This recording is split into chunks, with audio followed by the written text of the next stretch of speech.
What's up, y'all? What's up, tribe? Go ahead and hit that subscribe button. I hope you like this video. This is going to be your review for Ready to Love. Dallas Fort Worth. I think it's episode 9. I think it's season 9.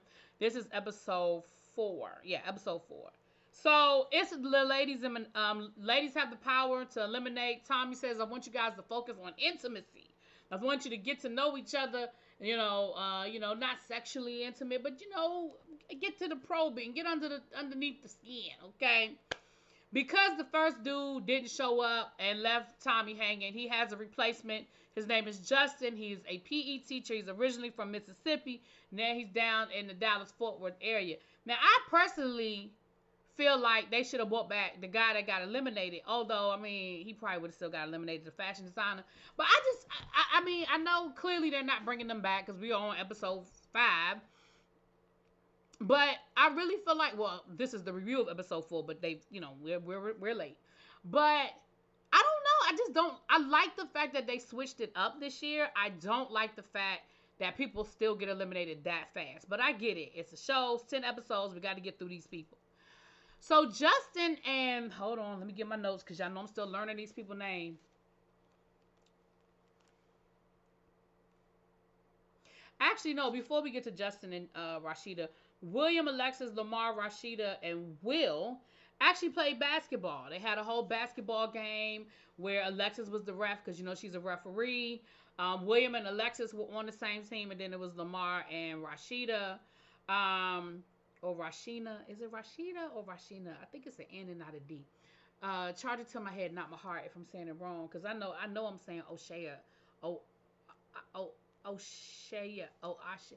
Y'all know who I'm talking about. I be saying her name wrong, and again, I don't mean it. I don't know. I can't get it. I don't. It's Asia with a O, Oasia, Oasia, or Aisha. Y'all know who I'm talking about, though, right? Her. So they had a good time. But again, when Alexis was talking to Will, when Alexis and Rashina were talking to Lamar, they just weren't feeling it. Lamar is a jerk. Sorry, Lamar is a jerk. Now Lamar should have been the one to go home first instead of the fashion designer guy. But he once again is leading with sex, talking about threesomes and sexual interest and things of that nature. And you know what pissed me off at the end when somebody brought that to his attention about that? His response was, "Well, we all grown." Yes, we are all grown, which means that we can get to the sex part later. We don't need to lead with that. Can you get to know me? Do you even know my last name, sir? And you talking about open relationships and threesomes and sexual boundaries and all that stuff, like licking people and touching people and rubbing people. Like that shit ain't. Listen, there is somebody for everybody. So there might be a woman that is flattered by that. There may be a woman that wants to have that conversation on the first date. That may be a woman that is how she feels. Lamar, you need to go find her because she's not here. We're going to get to him later. Now, William actually had a really good conversation with Alexis. She enjoyed the conversation. She said she felt like this is the first time that he's sort of been opening up. And she's getting to know a different side of him. So that was cool. So they had a decent time. I don't think Rashina. Let me see. Will. I'm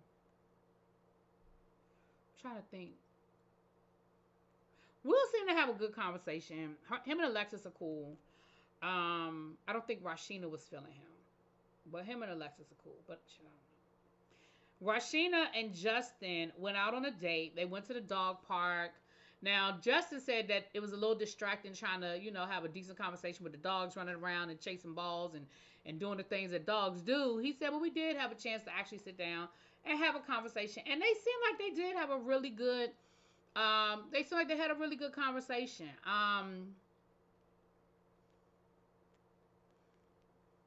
So they feeling each other. So there's a connection there. Now, Leylin,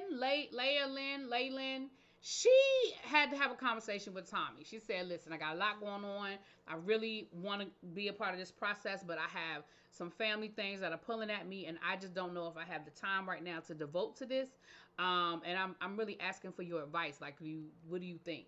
Tommy said, listen, we're early in the process. I'm going to give you the week off. You see what you have going on in your personal life. See if you can balance it with what the expectation is for this show. But there are no hard feelings. Like, I get it. Life happens. And, you know, you have to take care of the people in your life that are important to you. And so I respect whatever decision you have to make. Later on, she ends up leaving the process. So I suspect that maybe there won't be an elimination next week because with the numbers. But you never know what Tommy gonna do, child. He may still eliminate somebody next week and then wait 2 weeks from now and not do an elimination. But we'll see what ends up happening with that. So we didn't really get a chance to see her too much. So Vanessa, Chaz, Patrice, O'Shea, and Alonzo, they go over Chaz's house.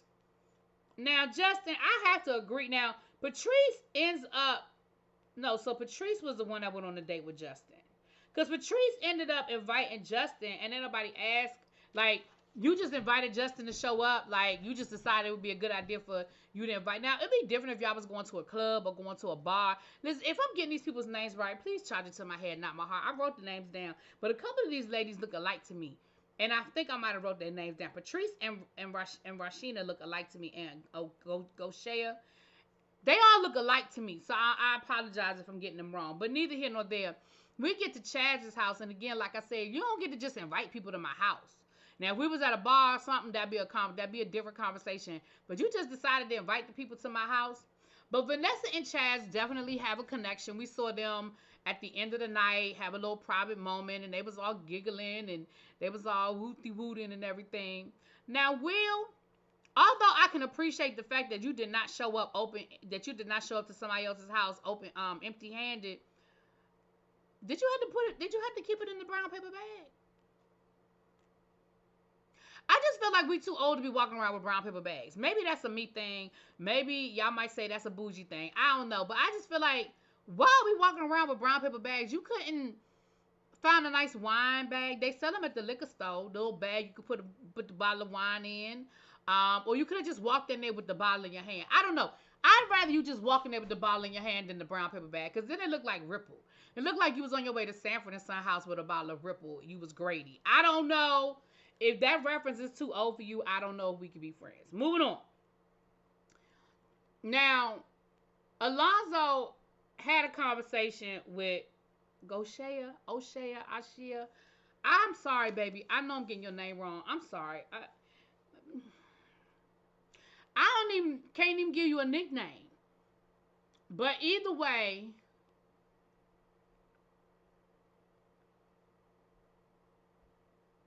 it was Patrice. So it was Patrice that invited Justin. Okay, y'all, I'm sorry. I'm screwing up the names. I'm giving y'all the best I got.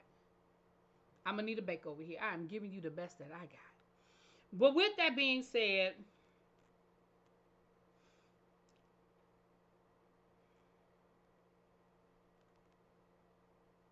oh, I wrote invited. Justin kind of rubbed the guys the wrong way because when he was introducing himself, he had to mention that his uncle, granddaddy, was the mayor of some town down in Mississippi. And Chaz was like, bro, why you had to lead with that? And I'm kind of with him. Like that's in your introduction? Hi, my name is Justin. My grandfather was the mayor of a town that don't nobody fucking know about.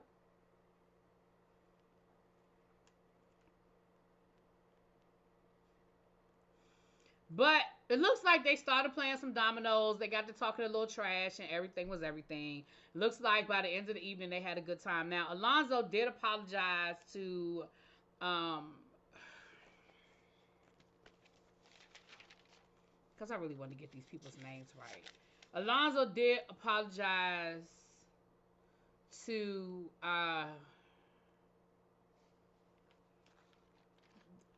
the girl he pissed off last week, but I really want to try to get the name right. Okay, who was it? Koshia? Oshia? He apologized to her. She accepted his apology. She said, listen, life is what it is. I feel like at a certain point, both of us just wanted to be right, and I accept your apology. So I can respect that. We have moved forward. So then we have Lamar and Maya. Maya was shooting content for her brand. She does waist trainers and she sells athletic wear. And once again, all Lamar wanted to talk about was sex. And Maya was turned off by it. She was, a little offended by it, and so she wasn't feeling it. Okay. Then we have LaRon and Jonathan going out with Maya and Mika. I don't understand why everybody is so concerned about Jonathan's marriage. Like, he is not the only person there that's divorced. Like, why is this always the conversation? So now Mika feels like Jonathan was being disingenuous because he said that he had a child, but he never said that he was married to the mother. Now I understand that this could be, if she came right out and asked you, have you been married, and you said no, that's fine. That's a lie, point blank. This was a lie of omission. You didn't come right out and lie, but you didn't say it when you brought up your child. You didn't say that you were married to the mother. Now, are you obligated to say a no? But I definitely understand why there would be a side eye looking back at you like, well, bruh, you didn't say. So now she's kind of side-eyeing him a little bit. Now, he said that he didn't say it on purpose because, he said people look at people funny when they talk about the fact that they're married, they were divorced. I don't think that's true, but I can't tell you your dating experience. Maybe you have met women, and the minute they find out that you are married or you're divorced, that there's a problem or they act funny. So I cannot tell you what your dating experience is, but I personally don't see how that is an issue. Then we saw LaRon and Maya, and we did get to see a little bit more of LaRon. LaRon said, "Listen, yes, I'm a party guy, but that's not all it is. Like, I think people are misunderstanding the whole party thing, probably because that's what you keep talking about." But he said, I want to be in a relationship and still maintain, and I think what it is he's a friendly guy. He likes to entertain. He said, "Listen, I'm interested in when I'm married, having a game night with the neighbors and with my kids, inviting their kids, their friends over so we can cook out on the grill and have a good time." So I feel like what you are is you're a very friendly guy. You're a very social guy. You're an extrovert. And right now your energy goes into clubbing because that's what you enjoy doing. But you are okay with transferring that energy into a couples thing. But you need somebody that can match that energy. I understand exactly what you are saying now, LaRon. I have friends that are like that. They were the clubbers. They were out every night. And now that they're married and their life is different, but they still find ways to entertain. They have game nights. We go out, we cook. They have barbecues. They have parties with themes, Cinco de Mayo and this, and this. So I understand that. And that is a little different than what we were led to believe in the beginning. Maya says she down for that, and they both feel like they could be a power couple. He was like, "Listen," she said, "she looking for a provider, but she making her money, he making his money. We can do this together and live a beautiful lifestyle, and I'm here for it." He said it's a connection. They feeling that energy. I like it. Now, it sound good today. I don't know where it's going to be in 6 months, but I'm here for it because I understand everything. I feel like once LaRon explained himself, I understood what he was saying. And if Maya is cool with that, you like it, I love it. So we get into the ladies' lounge. And so we talk about the connection. So Patrice says she has a connection with Alonzo. LaRon has a connection with Maya, but so O'Shea, she like him too. Justin and Rashina, Vanessa and Chaz, Will and Alexis. Those are the tops. I think it was another couple, but those are my tops. Now, the bottoms we have are Will and Lamar, right? So then we get into this thing where O'Shea is upset with Alexis because she feels like Alexis went back to Will and told Will some things that was said amongst the ladies, that was said privately, and kind of told to Will she was kind of pissed off about it. Alexis was like, "Well, I felt like he needed to know because I felt like it wasn't fair that people were trying to make him out to be some sort of a predator or something or a pervert." And the rest of the ladies was like, "Whoa, whoa, whoa. Nobody said nothing about that man being a pervert. Like, you added some stank to it. You put a little twist on it and you went back to him." And she said, "Well, I just told him that he needs to control his own narrative because, basically a narrative is being painted about him." Now, this is what I'm going to say. That conversation wasn't said on camera. So I can't say what was or wasn't said or what was interpreted or misinterpreted. But what I will say is, I don't know if I don't know if that conversation was a planned conversation, like, yeah, this is what we're gonna talk about on camera, and we want to get rid of Will, so this is what we're gonna say. I don't know if that's how the conversation went down, or if it was simply a conversation of, this was my experience when I talked to Will. Oh, he said that to you too. Oh he made you feel kind of funny too. I'm not sure if that's how the conversation went. But we know this happens every season. They say don't repeat it. They say what happens in the lounge stays in the lounge, but we know that that's never the case.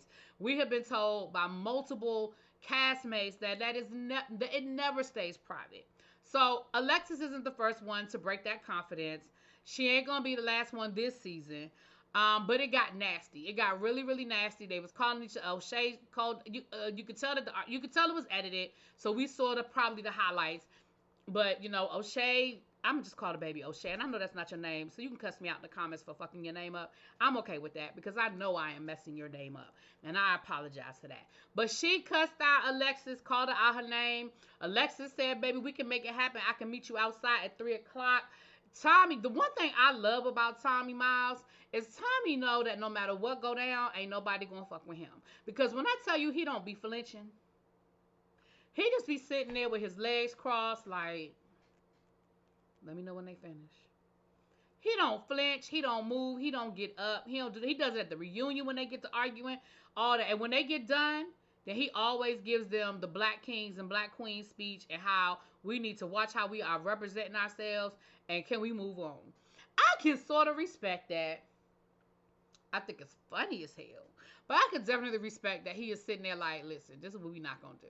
Okay, and I'm not entertaining the drama of it all. I'm not boop boop boop. I'm not doing it. So with that being said, they take Lamar out on a date. They take Will out on a date. So Will's not going to be eliminated because there were a few people that had a connection with Will, but nobody was feeling Lamar. So it was Lamar. So it was O'Shea, I guess, was telling Lamar that, well, the ladies decided that you're not ready to love. And when she was trying to explain to him what the issue was, that's when he was like, well, what you mean leading with sex? We grown. What? I mean, we can't what? What's the problem? What? And so he tried to, he really tried to be a little combative with her. And baby, once again, she picked up her purse and left. Listen, I ain't never gonna be mad at a person removing themselves from a situation that is not conducive to them. So when that man started fussing at her, talking about something, don't talk to me like that. You talking to me like I'm a child, like I'm in elementary school, like you gotta tell me something. Baby, she picked up, I don't even have a purse over here. Let's just pretend like this is my purse. She picked that purse up, and left. I'm with it. Because let me tell you what you're not going to do. You are not going to sit here and talk to me crazy. Like, we're not doing that. So, anyway, that was the episode. Y'all let me know what y'all think. I'm going to try to get episode 5 probably tomorrow because I'm about to literally walk out the door in about 20 minutes to head out to a Super Bowl party. Well, I'll change my clothes. And head out to a Super Bowl party. But y'all let me know what y'all think. And I will talk to y'all later. Peace.